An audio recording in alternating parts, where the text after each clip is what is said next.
Well, those were the scenes in Tahrir Square over the weekend as the first Muslim became president of Egypt. Welcome, Matt Kaminski. Good to be here. Matt, this is a country of at least 82 million people. Those scenes were from Cairo, Egypt. Cairo has a population of about 16 million people, you know, twice the size of New York City. We're talking about a huge country over there. And they've just had this enormously important election. What are we supposed to make of the fact that a member of the Muslim Brotherhood was elected the president of Egypt? I think we shouldn't panic, first of all. I think this is a first step in a very long and chaotic process in Egypt. And taking it very narrowly at what happened here, they had a flawed election within a flawed process, but Mohammed Morsi won the election. Any other outcome here would lead to more instability.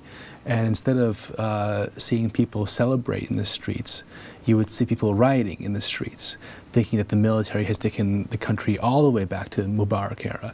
What's in fact happened is that you've had one institution, largely gutted of its authority by the military, handed over to a legitimately elected member of the Muslim Brotherhood, which had been banned for many years. Now, the Brotherhood, lots of concerns about the Muslim Brotherhood, but the one thing you can say about them is that they have, for the last 20 or so years, tried through the political process to gain some power in Egypt and have succeeded in a very dramatic way here, but you know, they did not control the country yet, and we're not done with this process yet. All right, let's talk a little bit about this tension, possible tension between the military and the Muslim Brotherhood. In the Journal's editorial on the election this morning, we raised the possibility, at least as theoretically, of an Arab Pakistan, which is a provocative idea. What exactly does that suggest? It's something we certainly do not want to see happen. And I think in Pakistan, what you have in Pakistan is a very powerful military establishment that can undermine and has undermined civilian authority. There's the civilian authorities who win elections but have no real power. At the same time, the military establishment allows, allows the country to have been Islamicized from the bottom up in exchange from holding on most of the powers. This would be, I think, one of the worst outcomes in Egypt. If you do have someone come in like Mohammed Morsi, but he can't do very much, he's always at the mercy of the military that can, you know, somehow, you know, one day there's no fuel, so you have fuel shortages. You're going to blame Mohammed Morsi. A crime goes up, you can blame him. And the military will sort of play this game with an elected civilian leadership. Well, an Egypt at the center of the Middle East like that, creating a situation of such volatility, would just be potentially a powder keg. It would be, I mean, I think Pakistan is our biggest headache in the world, and we certainly don't need one like that in Egypt.